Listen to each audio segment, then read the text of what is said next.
হরিয়ানায় এক বিশ্ববিদ্যালয় শিক্ষার্থী বান্ধবীকে সুটকেসে ভরে বিশ্ববিদ্যালয়ের হোস্টেলে ঢোকানোর সময় ধরা পড়েছেন। এই ঘটনা মুহূর্তের মধ্যে সামাজিক যোগাযোগ মাধ্যমে ভাইরাল হয়ে পড়েছে।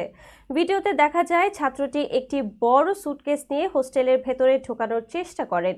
এ সময় নিরাপত্তা কর্মীরা তাকে থামিয়ে দেন এবং সুটকেসের জিপ খুলে সেখানে গুটিসুটি মেরে বসে থাকা এক মেয়েকে দেখতে পান। ধারণা করা হচ্ছে মেয়েটি তার গার্লফ্রেন্ড।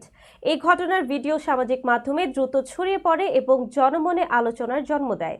এদিকে বিশ্ববিদ্যালয় প্রশাসন বা হোস্টেল কর্তৃপক্ষ বিষয়টি আগে থেকে জানতেন কিনা সে সম্পর্কে এখনো কোনো তথ্য পাওয়া যায়নি। একইভাবে মেয়েটি বিশ্ববিদ্যালয়ের শিক্ষার্থী কিনা কিংবা বাইরের কেউ তা স্পষ্ট নয়। ভিডিওটি সোশ্যাল মিডিয়া প্ল্যাটফর্মগুলোতে ব্যাপক প্রতিক্রিয়া সৃষ্টি করেছে। অনেকে এই ঘটনাটি নিয়ে হাস্যরস করেছেন, আবার কেউ উদ্বেগ প্রকাশ করেছেন।